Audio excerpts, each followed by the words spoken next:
বন্ধুকে বাঁচাতে রীতিমতো রয়্যাল বেঙ্গল টাইগারের মতো হুঙ্কার দিয়ে উঠলেন ডোনাল্ড ট্রাম্প। ব্যাপারটা কিছুটা বাংলা সিনেমার সংলাপের মতো, আমার বন্ধুর গায়ে হাত তুললে তোদের সবাইকে আমি ছাতু বানিয়ে ছাড়ব।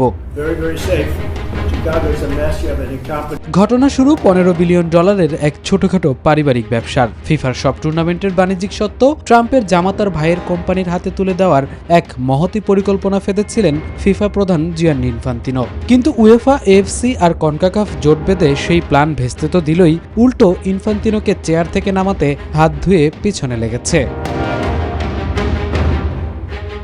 আর ঠিক তখনই বন্ধুর টলমলো চেয়ার বাঁচাতে ময়দানে নামলেন যুক্তরাষ্ট্রের প্রেসিডেন্ট ডোনাল্ড ট্রাম্প। ট্রুথ সোশ্যালে ছাড়লেন সোজাসাপটা এক হুঙ্কার। ট্রাম্প সাফ জানিয়ে দিলেন, ইনফান্তিনোকে ছাঁটাই করার কথা ভাবলে ফিফা এমন এক মারাত্মক ভুল করবে যার খেসারত দিতে গিয়ে তাদের হাঁটু কাঁপবে। ট্রাম্পের মধ্যে কথা, ইনফান্তিনো না থাকলে বিশ্ব ফুটবল নাকি আর কখনোই এত লাভজনক থাকবে না। মানে খেলাধুলো যাক চুলয়, ক্যাশবক্সের হিসাবটাই শেষ কথা। এমনিতে এই দুই জিগরি বন্ধুর কেমিস্ট্রি বেশ পুরনো, বন্ধু বন্ধুকে দেয় ফুলের তোড়া। কিন্তু ড্রয়ের মঞ্চে ট্রাম্পকে বিশেষ ফিফা শান্তি পুরস্কার ধরিয়ে দিয়ে বন্ধুত্বে সুপার গ্লু লাগিয়েছিলেন ইনফান্তিনো। এমনকি বিশ্বকাপ চলাকালে ট্রাম্পের এক ফোনেই মার্কিন স্ট্রাইকার বালোগানের লাল কার্ড হাওয়ায় মিলিয়ে গিয়েছিল।